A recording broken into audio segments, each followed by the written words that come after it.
السلام علیکم ورحمۃ اللہ وبرکاتہ۔ بسم اللہ الرحمن الرحیم۔ کثرت جمع کیا ہے؟ کثرت جمع کس کو کہتے ہیں؟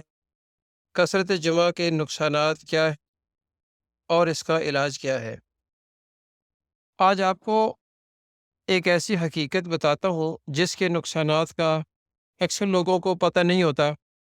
مرد اپنی مردانگی ثابت کرنے کے لیے اپنی اور اپنی بیوی کی صحت کو بگاڑ دیتے ہیں، پھر صحت بحال کرنے کے لیے علاج کی خاطر مختلف حکیموں اور ڈاکٹروں سے علاج کرواتے ہیں اور اپنا پیسہ برباد کرتے ہیں۔ ایک خاص بات یاد رکھیں، کچھ چیزوں کی ٹریٹمنٹ ایلوپیتھک میں کامیاب نہیں ہے، جیسے ریپروڈکٹیو ہیلتھ اور انفرٹیلٹی۔ اس کی ٹریٹمنٹ کے لیے اکثر عام لوگ بلکہ ڈاکٹر اور ان کی فیملیز بھی صرف کوالیفائڈ حکیموں سے رجوع کرتے ہیں اور ان سے ٹریٹمنٹ کرواتے ہیں۔ یہ سب اس ویڈیو میں موجود ہے۔ اس کو جاننے کے لیے یہ ویڈیو مکمل آخر تک دیکھیں، اپنی صحت اور دولت بچائیں۔ سچ تو یہ ہے کہ اپنی بیوی سے صحبت کرنا ہم سب مردوں کا حق اور خاوند بیوی کی ضرورت ہے، مگر یہ بات یاد رکھیں کہ اپنی بیوی سے ہر روز جمع کرنا یا ایک رات میں کئی بار جمع کرنے کو کثرت جمع کہتے ہیں۔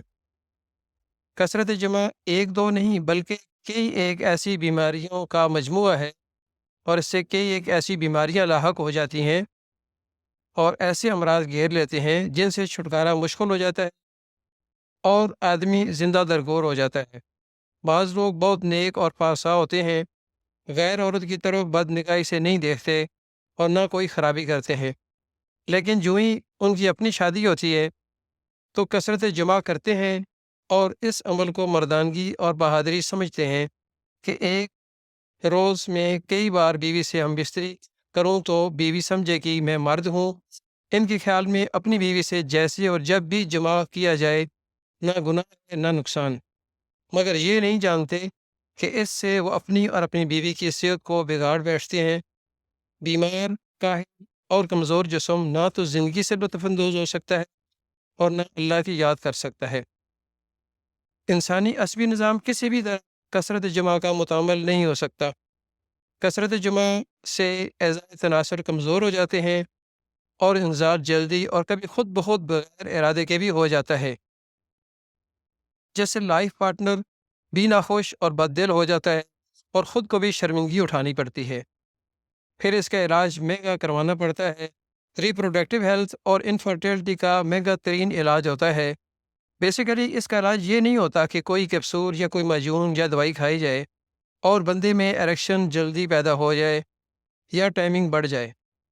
اس کا علاج تو یہ ہوتا ہے کہ پہلے اچھے طریقے سے اس کی تشخیص کی جائے کہ بیسیکلی مسئلہ کیا ہے، ریزن کیا ہے بیماری کی، اور اس کے بعد مریض کو ساری ڈیٹیل بتا دی جائے۔ چونکہ یہ علاج لمبے عرصے کا ہوتا ہے، اس میں سارے وائٹل آرگنز کو ریفریش کر کے ان کو نیچرلی سطح پہ لانا ہوتا ہے تاکہ وہ اپنا فنکشن بہتر طریقے سے سر انجام دے سکیں۔ کثرت جمع کا علاج کرنے کے لیے ہم اپنے صدیقی یونانی کلینک پر مختلف مجربات استعمال کرواتے ہیں، نسخہ جات استعمال کرواتے ہیں۔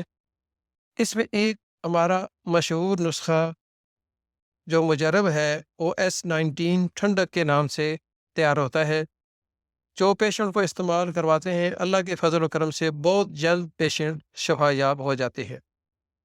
صحت مند اور پرلطف زندگی گزارنے کے لیے اس چینل کو سبسکرائب کریں تاکہ ایسی معلوماتی ویڈیوز آپ کو دیکھنے کو ملتی رہیں۔